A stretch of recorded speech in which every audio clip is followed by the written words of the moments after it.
자, 이제 말씀을 듣도록 하겠습니다.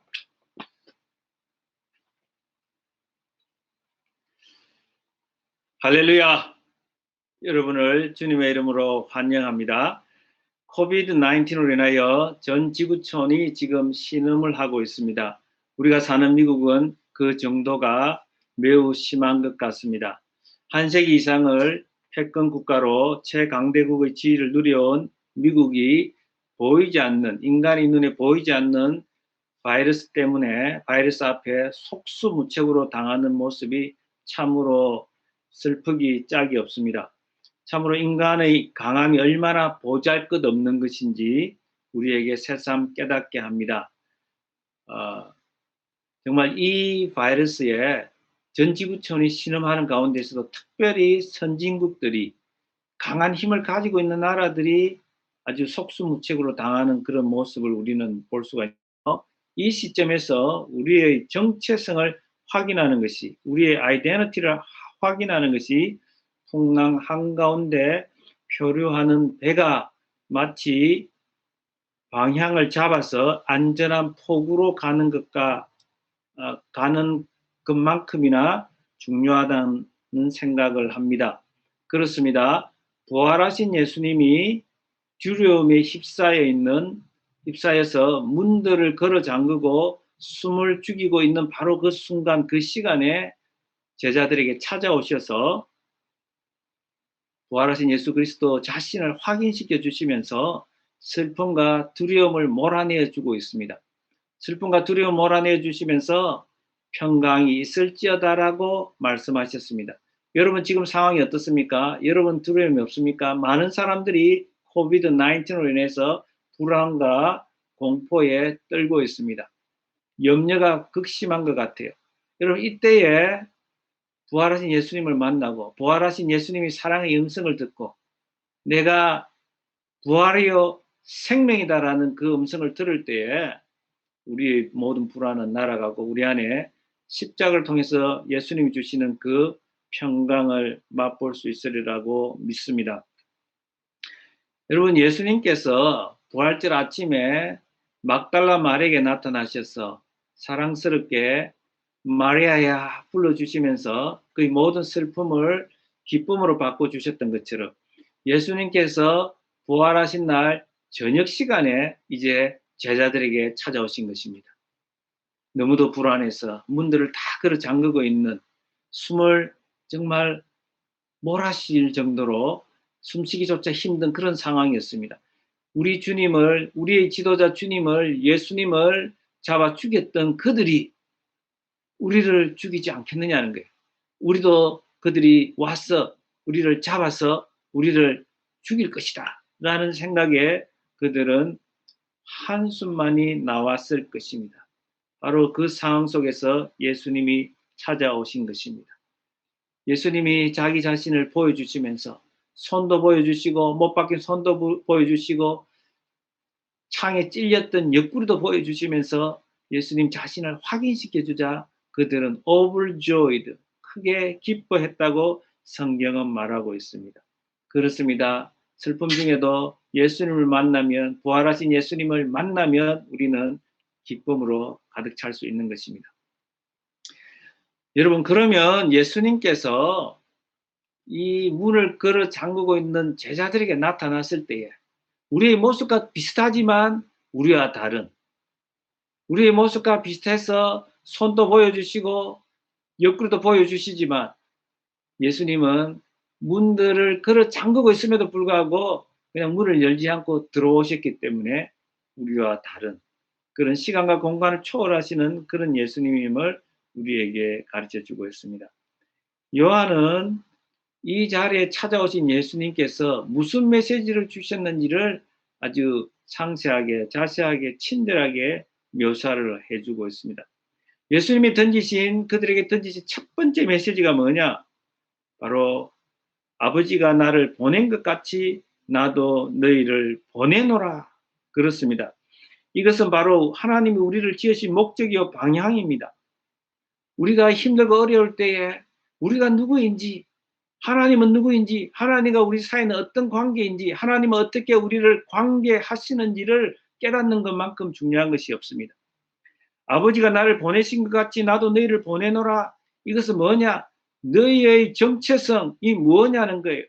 아버지가 나를 보내어서 내가 그 아버지의 보내신 뜻대로 내가 십자가에 죽고 부활했고 이제 나타난 것처럼 아버지의 뜻대로 보내신 대로 내가 그 목적을 성취했던 것처럼 너희는 이제 어떤 존재냐? 아버지가 나를 보낸 것처럼 나도 너희를 보내고 너희는 보내심을 받은 자고 보내심을 받은 자는 삶의 목적이 분명하고 사명자고 너희도 이제 나처럼 사명자로 주신 사명을 성취하고 완수해야 된다라고 말씀하는 것입니다. 그렇습니다. 우리의 삶의 목적은 분명합니다. 우리의 방향은 분명합니다. 바로 예수님이 우리를 이 땅에 보내셨다는 사실입니다.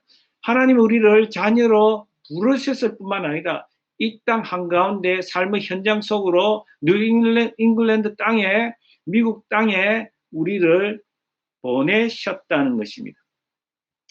하나님은 보내시는 하나님입니다. 성경에서 보내다는 말만큼 중요한 말이 없을 것 같아요. 성경에서 가장 중요한 동사 하나를 꼽으려면 보내다는 말을 사용해야 될 것 같아요. 하나님은 보내시는 하나님이요. 여러분, 문화 명령이라는 것이 있습니다. 창조 명령이라고도 합니다. 맨데이트입니다. 아담을 창조하시고 복을 주시며 말씀하시기를 생육하고 번성하여 땅에 충만하라, 땅을 정복하라고 하신 명령이 바로 이른바 창조 명령이요 문화 명령입니다. 이 명령 역시 사명으로 충만하고 방향과 목적이 분명합니다. 다시 한번 보겠습니다. 아담을 창조하시고 사람을 창조하시고 복을 주시면서 하시는 말씀이 뭐냐? 생육하고 번성하여 땅에 충만하라, 땅을 정복하라, 땅에 충만하라, 땅 끝까지 가라는 것입니다. 땅을 채워라는 것입니다. 땅을 정복하라고 말씀하셨습니다. 방향과 창조의 목적이 분명합니다. 그럼에도 불구하고 인생은 사탄의 유혹을 받아서 선악과를 따먹게 되고 인간이 타락하게 되고 신라곤, 그 아름다운 에덴 동산에서 쫓겨나는 낙원에서 낙원을 상실하는 그런 사건이 벌어지고 맙니다. 그럼에도 불구하고 하나님께서는 계속해서 죄 짓는 인생들을 보호해 주시며 은혜로 감싸 주십니다. 벌과 함께 구원의 손을 베푸신 하나님이었습니다. 그러나 갑자기 창세기 11장에 와서는 인생들이 정말 창조 목적과 완전히 엇나가게 꼭대기를 쌓아서 높은 탑을 쌓아서 하늘에 스스로 이르려고 했고 자기 이름을 내려고 스스로 명성을 얻으려고 했습니다. 그러나 하나님께서 침묵을 하시면서 갑자기 창세기 12장이 열립니다. 거기서는 아브라함에게 찾아오신 하나님을 우리에게 가르쳐 주십니다. 하나님 아브라함에게 나타나셔서 주신 말씀도 지시한 땅으로 보내시면서 너는 내가 지시한 땅으로 가라고 하시면서 하나님은 여전히 보내시는 하나님임을 우리에게 가르쳐 줍니다. 너를 통하여 땅의 모든 족속이 복을 얻을 것이라고 말씀하셨습니다. 죄가 가득한 상황에서 이기심과 탐심이 우리의 몸과 마음을 휘감고 있는 그 상태에서도 하나님은 우리를 향한 창조 목적을 확인시켜 주십니다. 사람들이 이렇게 타락했고 나를 버렸고 자기 스스로 하늘에 오르려고 했고 자기 이름을 위해서 살려고 하는 그 마당에서도 하나님은 한 사람에게 찾아오셔서 하시는 말씀이 너는 내가 지시하는 땅으로 가라는 것입니다. 너를 통해서 온 땅의 모든 민족이 복을 받을 것이다, 구원을 입을 것이다 라고 말씀합니다. 하나님은 보내신 하나님입니다. 하나님은 우리를 이 땅에 보내시면서 땅 끝까지 품으라고 말씀하시는 분입니다. 하나님은 선교적 삶을 원하신다라고 우리에게 말씀하는 것입니다. 그렇습니다. 하나님은 보내시는 하나님입니다. 바벨론으로 보내시고 그 땅에서도 디아스포라를 만드시고 창조 명령을 수행케 하시는 하나님입니다. 그곳에서 회당을 세우게 하시면서 말씀으로 다시 한번 새롭게 하나님이 누구인지를 다시 학습하게 하면서 공부하게 하면서 그곳에서 하나님이 하나님인 것을 드러내면서 그 땅의 거민들도 회당을 통해서 하나님께로 돌아오게 하는 하나님은 어떤 상황 속에서도 선교하시는 하나님임을 알 수가 있습니다. 그 다음 예수님은 우리에게 무슨 말씀하시느냐, 제자들에게 예수님은 호흡을 내쉬면서 성령을 받으라고 말씀하십니다. 그렇습니다. 이것은 명령입니다. 예수님은 죽으시기 전에 제자들에게 다락방에서 고별 설교를 하시면서 farewell 메시지를 전하시면서 집중적으로 전한 말씀이 뭐냐? 성령입니다. 성령에 대해서 집중적으로 가르쳤습니다. 너희는 마음에 근심하지 말라. 하나님을 믿으니 또 나를 믿으라고 하시면서 너희들이 설파할 것이 아니고 내가 죽고 부활해서 아버지께로 가서 약속하신 성령을 받아서 주시겠다는 것입니다. 그 성령은 보혜사 하나님이라고 말씀합니다. 내가 보혜사인 것처럼, 내가 위로자인 것처럼 그도 똑같은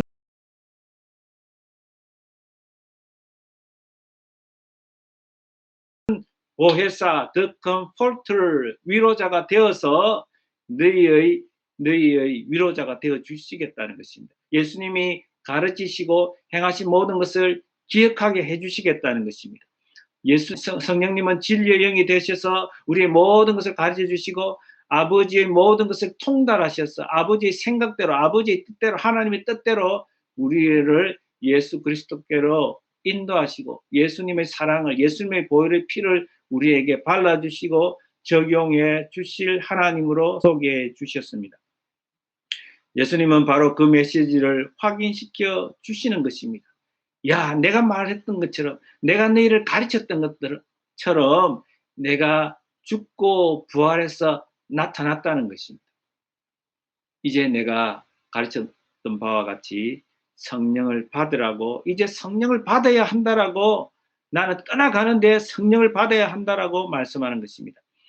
여러분, 숨을 내쉬면서 예수님께서 성령을 받으라고 했습니다. 여러분, 어떤 생각이 듭니까? 우리에게 어떤 분위기를 요하는 지금 우리를 어떤 현장 속으로 데리고 갑니까? 바로 천지 창조하실 때에 하나님이 사람을 지으시고 코에 생기를 불어넣는 그 모습입니다.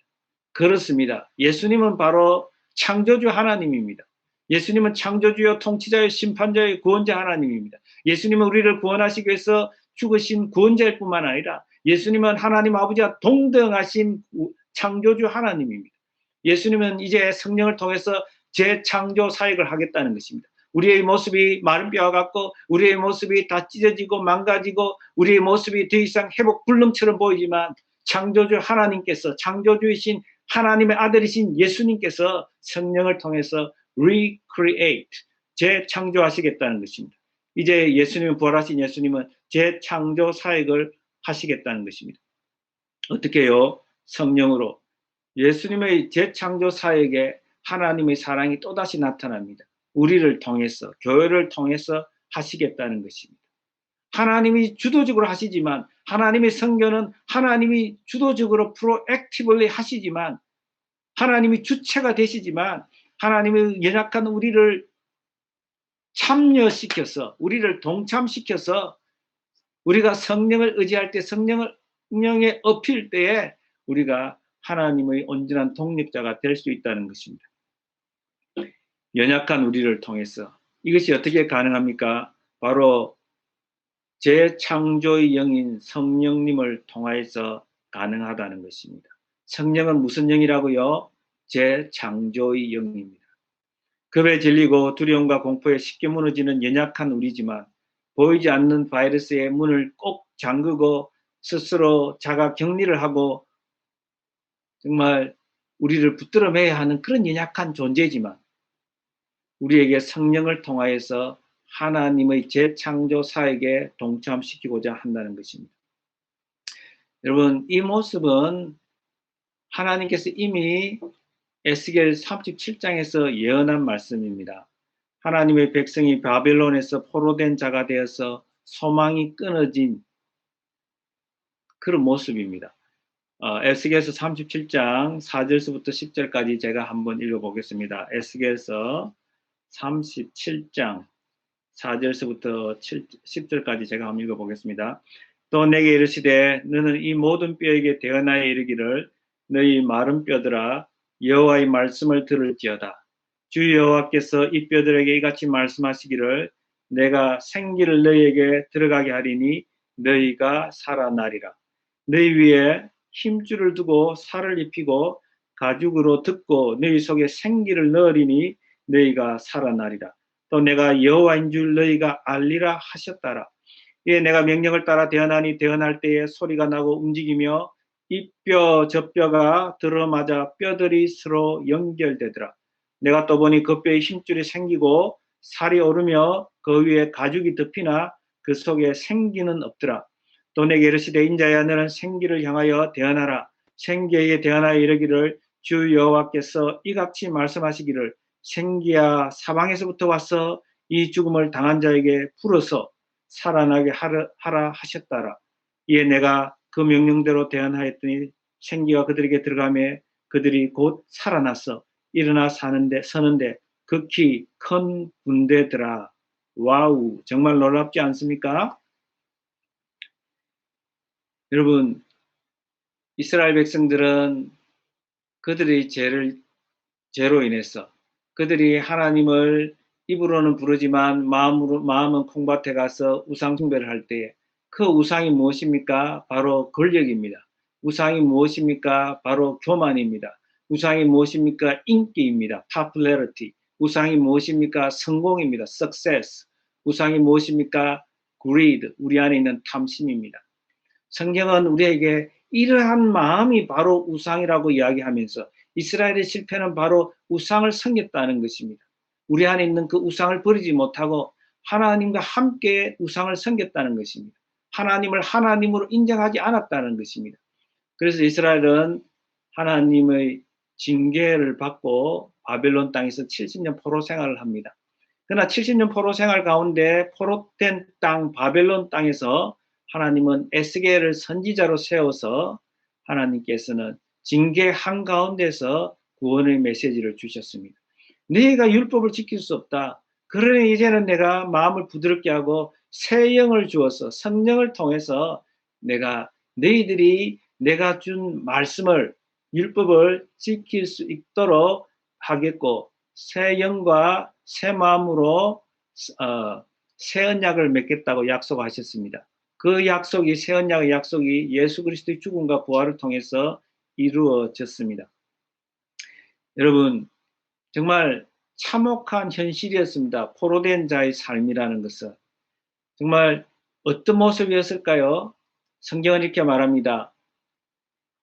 하나님께서 에스겔을 환상 가운데 성령으로 하나님의 영으로 이끌림을 받게 해서 하나님이 그를 골짜기로 데리고 갑니다. 그 골짜기의 모습은 해골 골짜기였습니다. 뼈들이 널브러져 있습니다. 그 뼈들의 모습은 심이 말랐더라고 합니다. 심이 마른 뼈들이 널브러져 있는 여기저기에 가득 차 있는 그 모습입니다. 그 상황은 어떤 상황입니까? 바로 이스라엘의 상황이라고 합니다.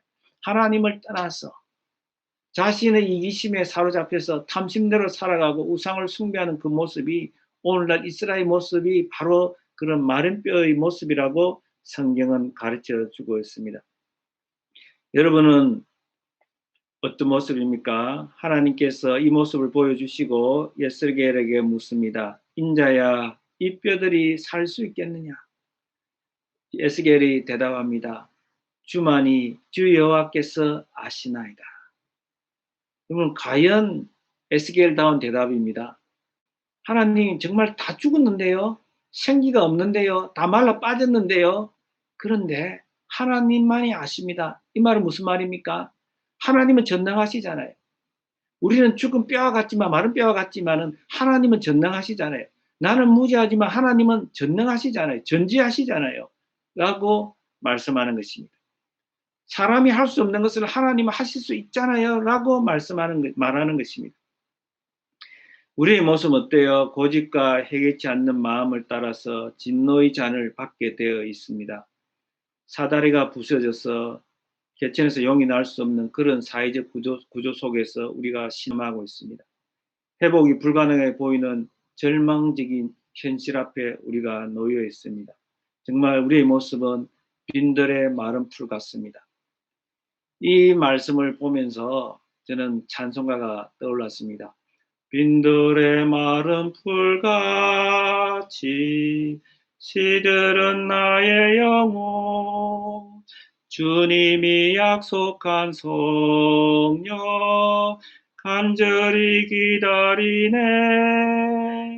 가물음의 마른 땅에 단비를 내리시듯 성령의 단비를 부어 새 생명 주옵소서.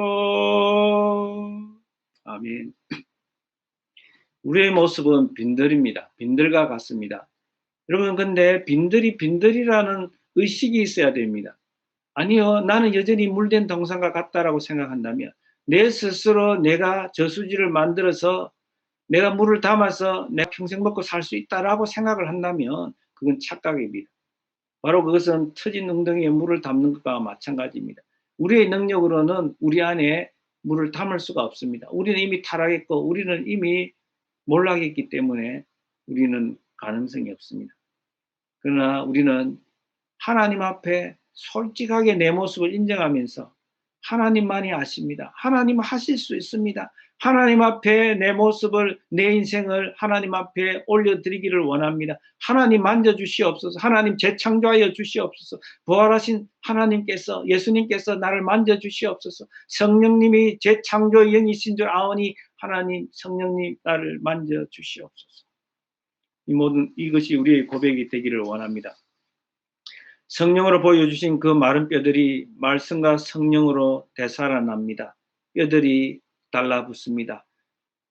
살이 붙습니다. 그때 하나님께서 또다시 말씀합니다. 말씀으로 대언하고 나서 이제 성령으로 9절에 보시면은 또 내게 이르시되 인자야 너는 생기를 향하여 대언하라. 하나님의 영입니다. 하나님의 성령입니다. 하나님의 호흡입니다. 너는 생기를 향하여서 마치 창조하실 때에 아담의 코에 하나님이 호흡을 불어넣어 주셨던 것처럼, 생기를 불어넣어 주셨던 것처럼 생기를 향하여, 성령을 향하여 대언하라고 말씀합니다.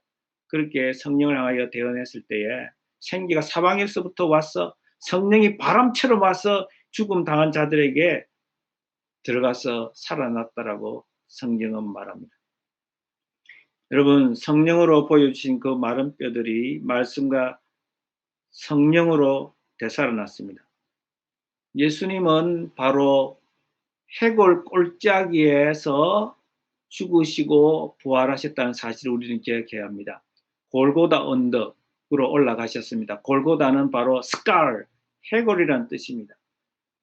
에스겔에서 예언한 그대로 예수님이 해골 골짜기에 올라가셔서 그 골짜기에서 십자가 지시고 죽으시고 부활하셔서 이 말씀이 완전하게 성취되었음을 성경은 우리에게 가르쳐 주십니다. 여러분, 죽으시고 부활하신 예수님이 성령을 우리에게 불어넣어 주시면서 말씀하시는 거예요. 그때 그 약속이 나를 통하여 온전히 이루어질 수 있다는 것입니다. 이루어지게 해놓았다는 것입니다. 너희들이 믿음으로 성령을 받아서 너희들이 재창조 사역에 동참한다면, 부르신 목적대로 살겠다고 한다면, 너희들이 내가 보냈고 너희들이 보내심을 받았다는 사실을 확인한다면 너희들은 하늘 군대처럼, 하나님의 군대처럼 일어설 수 있다는 것입니다. 우리 이제 마지막으로 23절을 한번 읽어보겠습니다. 23절 다 같이 한 목소리로 읽겠습니다. 요한복음 20장 23절입니다. 너희가 누구의 죄든지 사하면 사해질 것이요 누구의 죄든지 그대로 두면 그대로 있으리라 하시니라. 아멘. 여러분, 십자가 없는 부활이 없고 십자가 없는 성령을 나누어주는 것은 있을 수가 없습니다. 예수님께서는 성령을 우리 각 사람에게 주셔서 우리 각 사람에게 물리적인 한계를 뛰어넘어서 우리 안에 내주하시기 위해서, 우리가 성전이 되게 하기 위해서 십자가에서 죽으시고 부활하시고 성령을 주시고자 하는 것입니다. 여러분, 십자가는 하나님의 사랑이라고 합니다. 하나님 사랑은 결정체라고 이야기를 합니다. 이 십자가의 사랑은 용서와 화해의 자리입니다. 하나님이 세상을 향해서 용서하시고 하나님이 우리와 화해하는 자리입니다. 십자가의 사랑은 용서와 화해 없이는 불가능한 것입니다. 우리를 용서하지 않고 사랑한다. 그것은 하나님의 방식이 아닙니다. 우리를 용서하시면서 사랑을 해주시는 것이 바로 십자가의 의미입니다. 십자가의 사랑을 아는 사람, 십자가의 사랑을 받고 누리는 사람은 용서하는 사람이 될 수밖에 없다는 거예요. 하나님의 사랑을 아느냐? 예. 그렇다면 하나님의 용서도 알고 있습니다. 라고 고백해야 한다는 것입니다. 그 사람 마음속에는 하나님의 사랑을 들은 사람은, 하나님의 사랑을 경험하는 사람은, 아는 사람은, 믿는 사람은 우리 몸속에 용서의 DNA가 사랑의 DNA와 함께 있다는 사실입니다. 원하심을 받은 사람은 용서하며 화해하며 다리를, 세상과 하나님 사이에 다리를 놓는 자라는 것입니다. 그렇습니다. 우리는 보냄을 받은 자입니다. 사명자입니다. 목적이 이끄는 대로 살아야 합니다.